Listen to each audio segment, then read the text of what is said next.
Programa de Educação Cristã Continuada da Assembleia de Deus Igreja Mãe, Escola Bíblica Dominical. A lição é a número 5, Salmo 82, Deus fará justiça. Nosso textuário nos diz: Deus assiste na congregação divina, no meio dos deuses estabelece o seu julgamento. Salmo 82, versículo 129. A verdade prática nos diz: Deus está presente na reunião dos poderosos da terra. A leitura bíblica está no Salmo 82, dos versículos 1 a 8. Deus assiste na congregação divina, no meio dos deuses estabelece o seu julgamento.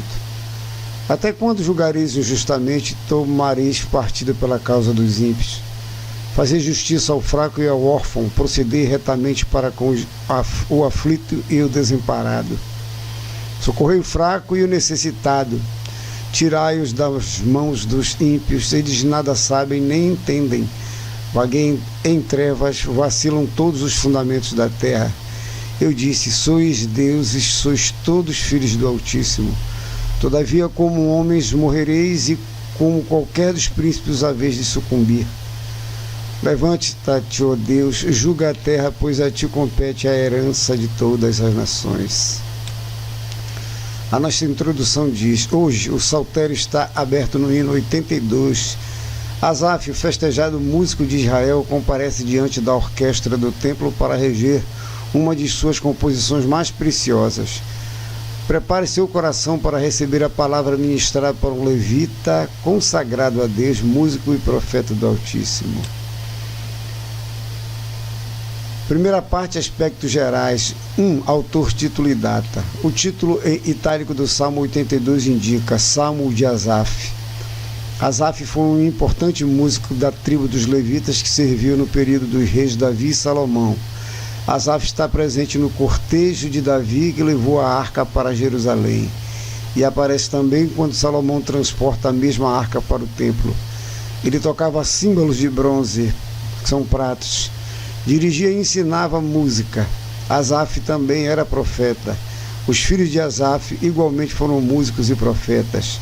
Não temos a data precisa deste salmo, que deve coincidir em parte com a vida de Davi e Salomão. 2. Classificação. O Salmo 82 é classificado como o Salmo sapiencial ou de sabedoria.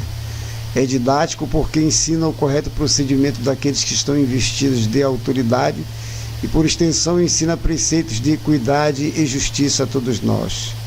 O hino apresenta também certa natureza profética, pois contém voz de autoridade típica desse ministério e vaticina contra os maus juízes. Ao ler o Salmo 82, temos a impressão de estar lendo Isaías, por exemplo. 3. Dramatização poética. O Salmo 82 é uma rica dramatização. Para comunicar a mensagem, o hino traz à cena uma antiga crença entre os cananeus e do Oriente todo. Na verdade, qual seja, de um concílio dos seus deuses presidido por um Deus supremo, onde agora Elohim é quem preside a sessão. A partir desta cena inicial, o Salmo 82 avança na repreensão dos maus julgadores, classificando alegoricamente tais homens como deuses. Aquele que merece o sorriso do ímpio deve esperar a desaprovação de Deus. Fala Charles Spurgeon. Parte 2. Deus e as autoridades. 1. Deus Elohim. Deus assiste na congregação divina, no meio dos deuses, estabelece o seu julgamento. Pode ser traduzido para Deus Elohim. Está na assembleia, congregação de Deus, El. No meio dos deuses, Elohim estabelece o seu julgamento. Segundo eruditos, Elohim, traduzido como deuses, é um substantivo plural utilizado não apenas para indicar a pessoa de Deus, porém de anjos e deuses, como ocorre no versículo 6 deste salmo. A dramatização de Asaf é justamente esta: Deus, o Altíssimo, assiste na assembleia de deuses representados neste salmo pelas pessoas investidas de autoridade. Assim, alguns comentaristas o traduzem literalmente como deuses, outros o traduzem como anjos, outros intérpretes ainda o traduzem como juízes e o fazem referir-se aos homens injustos com autoridade. Esta última interpretação interpretação parece a preferível. Segundo Paulo escreveu aos Romanos, autoridades procedem de Deus, sendo por ele investidas. Está em Romanos 13, capítulo 1. Ao mesmo tempo, essas autoridades parecem ser apenas as legítimas e justas, porque o mesmo Paulo diz que magistrados não são para temor quando se faz o bem, e sim quando se faz o mal. É claro que podemos criticar a antiga ideia de divinizar autoridades. Em civilizações remotas, as autoridades máximas eram consideradas semideuses ou deuses mesmo, no Egito e em Roma, o que não foi recepcionado pela doutrina cristã, nem pelos próprios judeus contemporâneos de Cristo, que consideravam isto idolatria. Mas não é sobre divinização que Paulo escreve. Porém, como já dissemos, o texto de Romanos traz subjacentes os ideais de justiça social e legitimidade das autoridades. 2. Até quando? A segunda parte diz, Deus e as autoridades. A segunda parte fala, 2. Até quando? Parte 2. Até quando julgareis injustamente e tomareis partido pela causa dos ímpios? O versículo 2 começa como uma locução adverbial de tempo. O Senhor dos Exércitos pergunta, até quando homens maus procederão assim? Esta indagação é muito diferente da pergunta recorrente de alguns salmos que questionam a prosperidade dos ímpios. Aqui, até quando, é uma expressão de autoridade divina, aponta para uma limitação do mal, em prática e indiretamente aponta também para um dia de ruína dos poderosos perversos e da prestação de contas. Isto fica claro com os imperativos fazei, procedei e socorrei, ordenados a tais autoridades injustas. 3. A interpretação de Jesus. Eu disse, sois deuses, sois todos filhos do Altíssimo. A aparente divinização bíblica de pessoas neste salmo não tem espaço para críticas sobre a Escritura, pois a palavra está falando apenas de princípios de autoridade, de certa medida de delegação divina ou acerca da vontade permissiva de Deus sobre governos.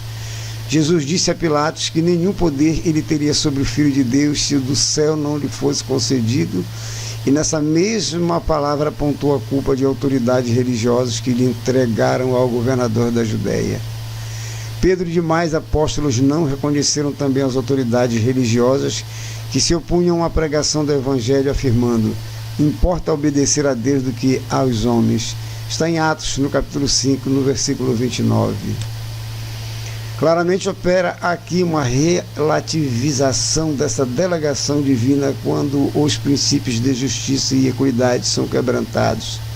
Lembremos que o Filho de Deus foi sentenciado à morte pelo Império Romano por intermediação da religião judaica daquela época. Aparentemente um ato justo. Em sua essência repugnante, ato que expôs Roma e toda a cúpula religiosa do templo. Por fim, é o próprio Jesus quem interpreta mesmo o termo deuses. Em João 10, 34 a 35, refutando os que o acusavam de blasfemo, o mestre replicou, não está escrito na vossa lei? Eu disse, sois deuses?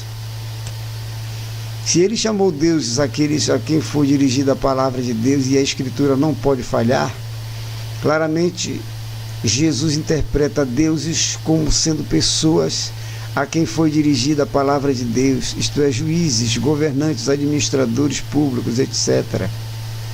Vale notar que Jesus chama o Salmo 82 de lei, o que deve ser entendido no sentido amplo da palavra, porque sendo a escritura hebraica dividida em lei, profetas e salmos, lá nos escritos.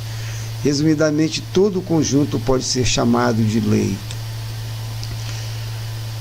Terceira parte, parcialidade e juízo. 1. Juízes na antiguidade. Fazei justiça ao fraco e ao órfão, proceder retamente para com o aflito e o desamparado. Socorrei o fraco e o necessitado, tirai-os das mãos dos ímpios. Precisamos nos lembrar que a figura de juiz no Antigo Testamento apresenta algumas diferenças do cargo atual. Juiz era uma pessoa respeitável que podia funcionar como juiz arbitral naquelas sociedades primitivas.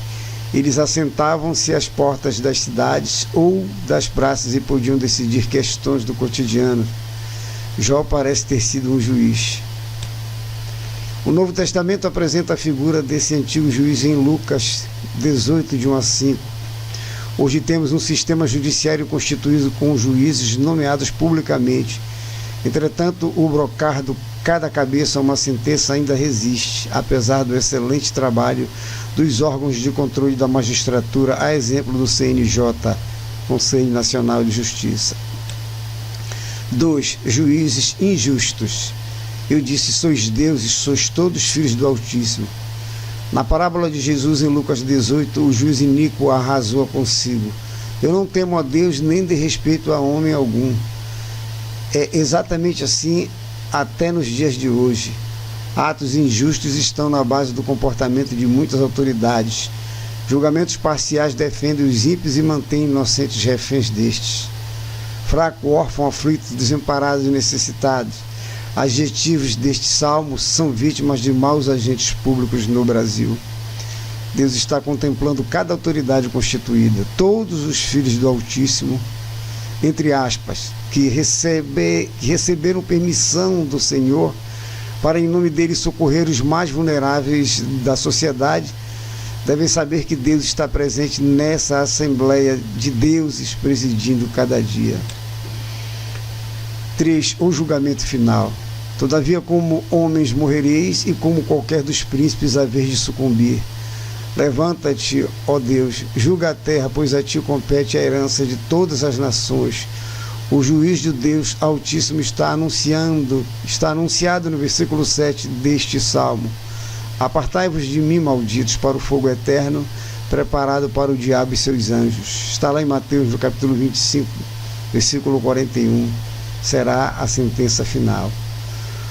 O argumento divino,